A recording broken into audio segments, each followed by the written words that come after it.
Voilà, on va attendre ici. Merlin, il va expliquer la situation. On est en direct ici, le tribunal de Dean-le-Ban. T'as une histoire ici autour de 4 personnes qui étaient sur une enquête. Qu'il est plutôt autour de 4 personnes. Autour de la date où que le Zadak de Thuy. C'était, je crois que c'était le 5 avril, où le journée où que tu as Merlin et son père qui l'ont interpellé, mis en garde à vue. Après, ils ont lâché la fin de journée. Après, tu as 4 personnes qui l'ont...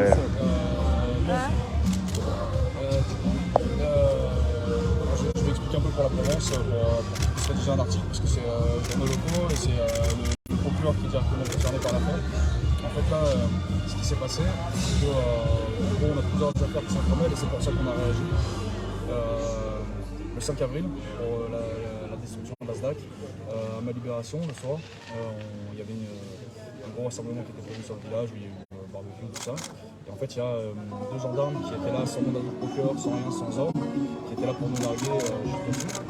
Et d'ailleurs, un des 2 gendarmes, il y avait une plainte qui avait été déposée de ma mère sur ce gendarme parce qu'il avait agressé, il avait poussé, tapé dans son téléphone. Et ils étaient plus haut à nous surveiller. En fait, il y a un petit groupe qui est monté pour aller discuter avec eux. Et là, ils sont montés dans la voiture et ils ont foncé dans un collègue, ils ont foncé dedans. Il est tombé devant la voiture, ils se sont arrêtés et après ils ont réaccéléré, ils sont passés sur la jambe, sur le tibia. Et il y a une copine qui l'a tiré pour pas que la deuxième roue lui passe dessus. Et du coup, à ce moment-là, il y a des projectiles qui sont partis sur la voiture parce que les mecs se sont pas arrêtés. Et en fait, là, du coup, ce que fait le procureur maintenant, c'est que plutôt que nous, on a déposé plainte. Le gendarme qui a recueilli notre plainte, il a donné le motif que c'était une tentative d'homicide avec arme par destination par dépositaire de l'autorité publique. Donc voilà, nous, on aimerait bien savoir où on est cette enquête-là, pas l'enquête de violence sur militaire, parce qu'en fait, ce qui s'est passé, c'est que ces 2 militaires ont pris 8 jours d'ITT en disant qu'ils avaient été violentés. Attends, c'est pas le moment. Et en disant qu'ils avaient été violentés. Alors qu'en fait, c'est le véhicule qui a pris des projectiles, on est d'accord. Et donc en fait, ils ont enfermé les gens qui ont envoyé des projectiles sur le véhicule, alors que les 2 militaires sont encore en place à Port-Calquier. Ces 2 militaires qui ont fait une tentative d'homicide. Donc là, nous, ils ont carrément la crise. Ils ont été le chercher à Toulouse. Ils lui ont fait croire que c'était une audition. Ils l'ont placé en garde à vue, ils lui ont fait faire 7 heures de route mardi matin, pour au final 2 jours après le relâcher. Ils l'ont relâché hier soir à 9h. Ils l'ont relâché à 7 heures de route de chez lui, sans téléphone, sans argent. Donc ils l'ont emmené où, à Digne? Ils l'ont emmené ici, ouais. Pour qu'il soit jugé. Les quatre personnes qui ont été interpellées, ils devaient être jugés ce matin. Ce qu'il y a, c'est que le procureur a appris qu'il y avait une manifestation, donc il les a relâchés hier soir à 9h. Et en fait, là, ce qui se passe, c'est qu'on a un procureur qui essaye de faire des inversions accusatoires, alors que les gendarmes sont toujours en place, alors apparemment, ils ont été auditionnés. En fait, nous, on cherche à obtenir la justice parce qu'il y a un vrai acharnement de ce procureur qui lance des procédures contre le Café des Libertés et des gendarmes qui se sentent en toute impunité pour nous attaquer directement. Je rappelle aussi qu'il y a eu une autre tentative d'homicide sur un gars du Café des Libertés par le père du maire de Fort-Calquier, Éric Géant, qui a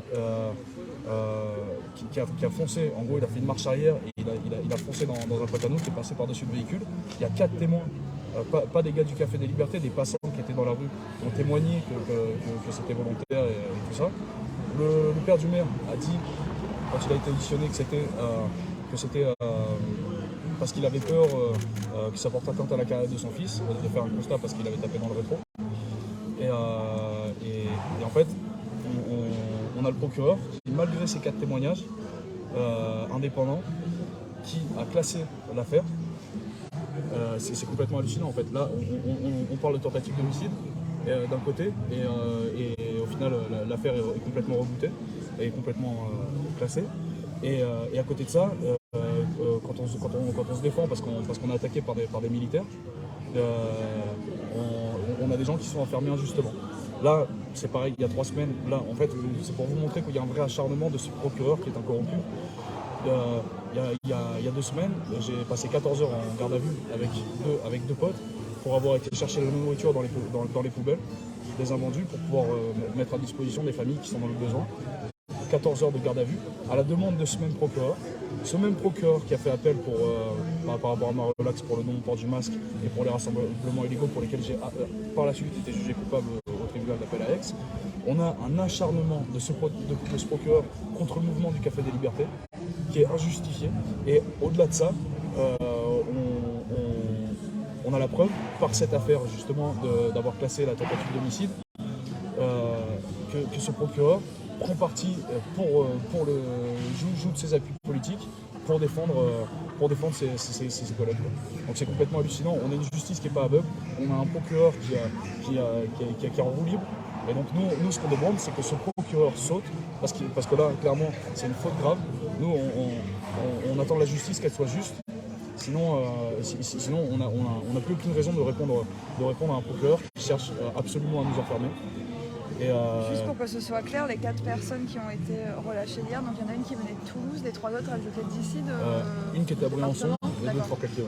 D'accord.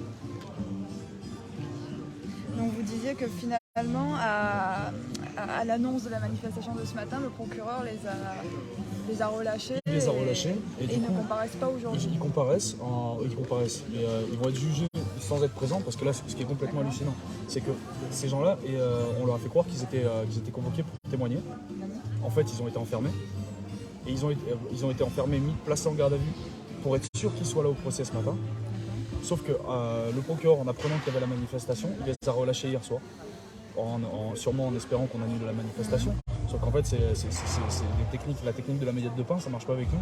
Donc là, on est là pour dénoncer les agissements de ce procureur et pour dire qu'il est grand temps qu'on ait quelqu'un qui soit un représentant de la justice, qui soit impartial et qui arrête de servir ses propres intérêts. Donc là, politiques. des infos que vous avez, ça devrait être jugé aujourd'hui sans leur présence.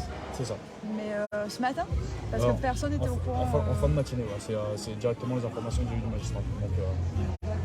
Donc, Bon, bah attends, ils étaient pas au courant en tout cas. Enfin, il n'y a pas de dossier, il n'y a pas de. Ouais, il y a pas de. C'est plus que bizarre cette affaire. En fait, là, du fait d'avoir dénoncé, parce qu'on a dénoncé au préalable dans une vidéo les agissements du procureur, là, il sent que ça commence à sentir chaud pour lui, surtout que les 2 gendarmes, dans cette affaire, ils n'avaient pas à être là, ils étaient leur propre chef pour nous narguer. Ils ont cherché clairement à attaquer quelqu'un de notre équipe en utilisant leur véhicule pour lui foncer dedans. Et en fait, nous, on aimerait bien savoir où est-ce qu'elle en est cette plainte. On est en danger parce que ces 2 gendarmes, clairement, ils agissent en toute impunité quand ils nous attaquent. Oui, vous invoquez la légitime défense à ce moment-là. Mais en fait, qu'est-ce qui justifie la violence? Parce que dans ce cas, si le procureur cherche à justifier le fait qu'ils aient roulé sur la jambe d'un de nos collègues, qui ne s'étonnent pas après qu'ils prennent des projectiles sur leur véhicule. Parce que sinon quoi? Sinon on se laisse tirer dessus. C'est ça la justice. Alors nous on réclame d'abord des forces qui soient des forces de l'ordre et pas des forces aux ordres. Et notamment aux ordres d'un procureur qui a des conflits d'intérêts directement avec les hommes politiques. Donc là vous allez attendre jusqu'à la fin de matinée pour savoir si le jugement a bien eu lieu, si en tout cas l'affaire est traitée pour vos amis. D'accord. Ok. Ça marche. Et donc là, les personnes qui étaient censées se présenter ce matin, elles ont été relâchées hier soir. Et clairement, on n'a pas de nouvelles depuis hier soir. On n'a pas de nouvelles d'eux. Donc on ne sait pas s'ils ont été intimidés. Il y a 2 témoins qui étaient censés se présenter qui au final répondent plus au téléphone.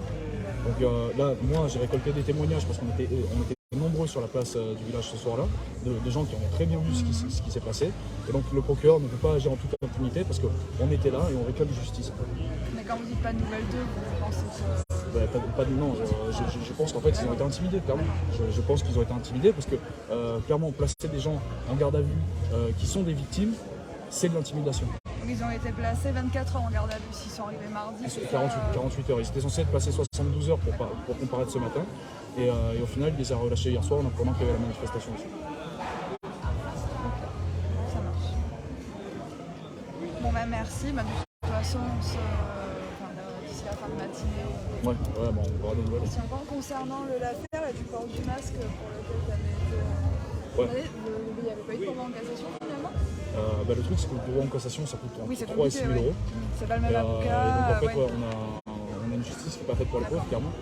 Donc voilà. En fait, ce qui est assez marrant pour l'histoire, c'est qu'ils m'ont, en appel là-bas, ils m'ont condamné à 150 euros d'amende et 500 euros d'amende, ce qui est que dalle. Sauf que derrière, il y a plusieurs dizaines de milliers de frais d'avocat.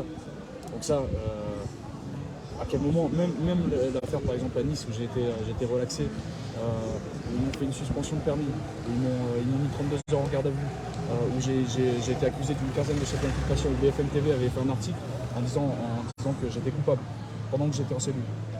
En fait, à ce moment-là, j'ai été relaxé parce que ça a été prouvé que les flics avaient menti. Donc, à quel moment en fait on nous rend justice? Moi, les frais d'avocat pour me défendre pour cette affaire, je les ai payés. Ma suspension de permis, elle est toujours en cours. À quel moment il y a réparation? À quel moment on a une justice qui est juste et qui n'obéit pas à des gens qui sont placés par intérêt? Donc on a des gens pareil là, on a des polices municipaux là, qui nous demandent de respecter la loi, qui ne portent pas leur RIO.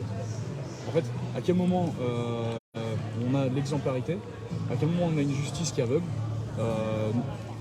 C'est la seule réponse légitime face à ça, c'est de s'indépendantiser d'un système qui est en train de prouver par ses actes qu'il est complètement corrompu. Ok, bon bah merci, à plus tard. Tu veux récupérer? Ouais, vas-y. Oui, vas-y. Donc voilà, le monde arrive petit à petit. On a, de toute manière, on vous donnera des informations par rapport à ce qui est déterminé là aujourd'hui au tribunal. Mais voilà, donc le message est passé et on relancera un petit live pour vous tenir au courant. Je vais laisser le téléphone à John parce que je fais un partage de call. Allez, bisous à tous.